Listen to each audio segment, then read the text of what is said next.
Hi hello and welcome to Anamika's story world. ఈరోజు మనం వినబోయే కథ మీరా, చాప్టర్ 32.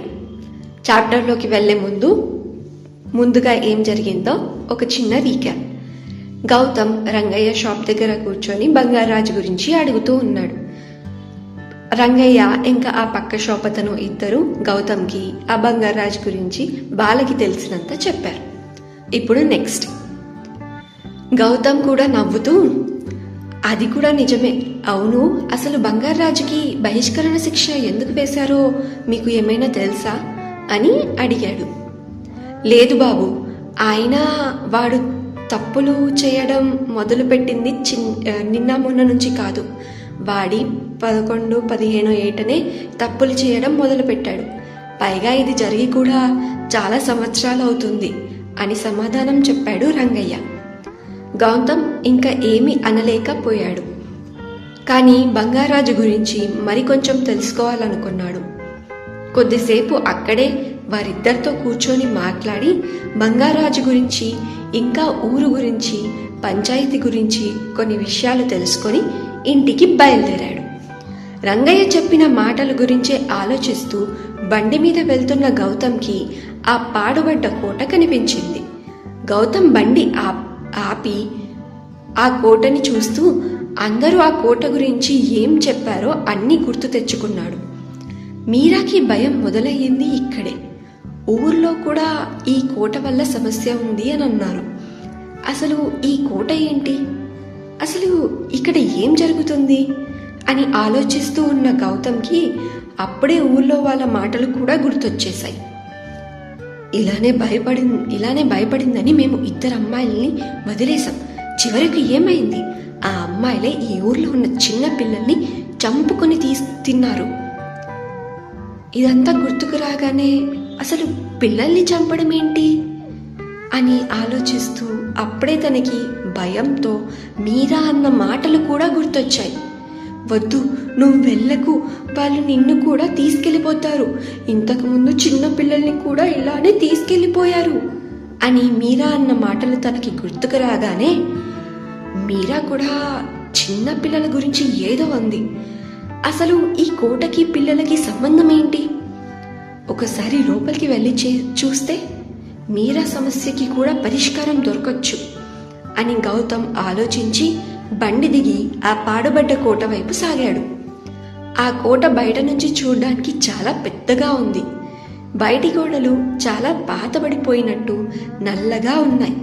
వర్షం నీళ్ళ వల్ల ఏర్పడ్డ పగుళ్ళు, ఆ గోడ మీద పెరిగిన పిచ్చి మొక్కలు, అవి కూడా ఎండిపోయి ఉన్నాయి. ఆ కోట పక్కనే ఒక పాడుబడ్డ బావి. ఆ బావి పరిస్థితి కూడా ఆ కోటలాగే ఉంది. గౌతమ్ నిన్న అంత గమనించలేదు, కానీ ఇప్పుడు ఆ కోటని చూస్తూ ఉంటే తనకి కూడా చాలా నెగటివ్ ఫీలింగ్స్ వస్తున్నాయి. ఆ కోట చుట్టూ పక్కల అంతా బంజరు భూమి, వేరే దగ్గర అంతా పచ్చని పొలాలున్నాయి. ఇక్కడ మాత్రం ఒక మొక్క కూడా లేదు. అసలు ఏంటిదంతా? ఇక్కడికి రాగానే ఇంత నెగటివ్ ఫీలింగ్ ఎందుకు వస్తుంది? అసలు ఇక్కడ ఏం జరుగుతుంది? ఆ రోజు మీరా ఇక్కడ ఏం చూసి భయపడింది అని తను ఆలోచిస్తూ ఉండగా, తెలుసుకొని ఈ ఊరు సమస్య తీర్చు అని అన్నాడు ఒక స్వామి అక్కడికి వచ్చి. ఆయనని అక్కడ చూసి గౌతమ్ ఆశ్చర్యపోయాడు. మీరాకి ఎలాంటి సమస్య లేదని నిరూపించు, ఈ కోట రహస్యాలు వాటంతట అవే బయటపడతాయి అని అన్నారు ఆయన. మీకు మీరా గురించి ఎలా తెలుసు? అసలు ఎవరు మీరు అని ఆశ్చర్యంగా అడిగాడు గౌతమ్. నేను ఎవరు అనేది త్వరలోనే తెలుసుకుంటాం అని చెప్పి ఒక చిన్న చిరునవ్వు ఆయన నవ్వి అక్కడి నుంచి ఆయన వెళ్ళిపోయారు. గౌతమ్ తన మనసులో ఇదంతా ఇంకా రంగయ్య చెప్పిన దాని గురించే ఆలోచిస్తూ ఉన్నాడు. ఇక్కడి నుంచి వెళ్ళిపోవడం మంచిది.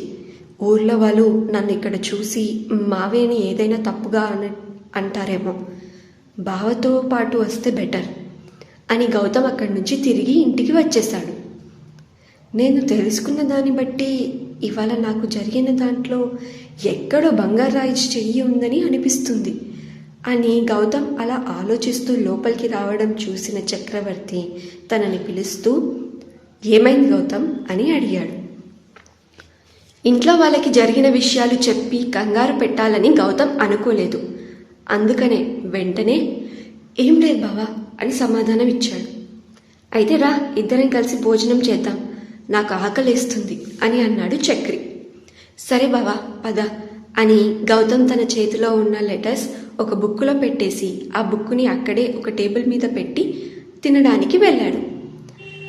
అమ్మా, నాన్నగారు తిన్నారా అని అక్కడ వాళ్ళ నాన్న లేకపోవడం చూసి చక్రి సీతాలక్ష్మిని అడిగాడు. తినడానికి రమ్మన్నాన్రా, కానీ అక్కడే కూర్చొని దేని గురించో తీవ్రంగా ఆలోచిస్తున్నారు, తర్వాత తింటాను అని అన్నారు అని రాజారావు అన్న మాటలే కొడుకుకి చెప్పింది సీతాలక్ష్మి. నాకు తెలుసు, ఆ బంగారాజు గురించే ఆలోచిస్తున్నట్టున్నారు. ఇవాళ పంచాయతీలో కూడా వాడు ఏదో మాటలు మాట్లాడాడు అని ఆవేశంగా అన్నాడు చక్రి. మళ్ళీ ఏం చేశాడు వాడు అని అడిగింది సీతాలక్ష్మి. మామూలే కదమ్మా, మీరా గురించి తప్పుగా మాట్లాడి తనకి ఇచ్చి పెళ్లి చేయమని అడిగాడు. నీకు తెలుసు కదా, నాన్నగారి ముందు బంగారాజు ఇలాంటి మాటలు మాట్లాడినప్పుడల్లా నాన్నగారు ఎంత బాధపడతారు అని అన్నాడు చక్రి. వాడు బాగుపడడు, నేను చేస్తానులే మీ నాన్నగారిని, నువ్వు తిను. అమ్మ వైదేహి, చిన్నాకు అన్నం పెట్టావా అని అడిగింది సీతాలక్ష్మి.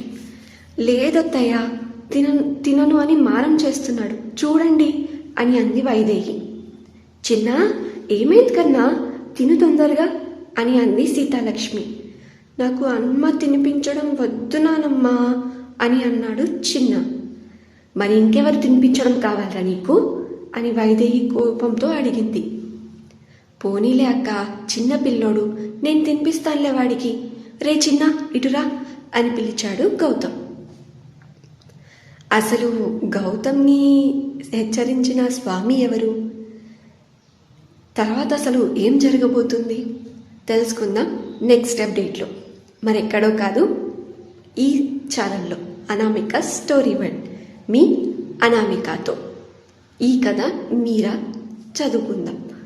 ఈ స్టోరీని మీరు పూర్తిగా చదవాలి అంటే కింద డిస్క్రిప్షన్లో లింక్ ఉంది, దాని మీద క్లిక్ చేసి స్టోరీని పూర్తిగా చదివేయండి. అలాగే ఈ స్టోరీ నచ్చితే లైక్, షేర్ అండ్ సబ్స్క్రైబ్ కూడా చేయండి. Thank you for listening. Bye bye.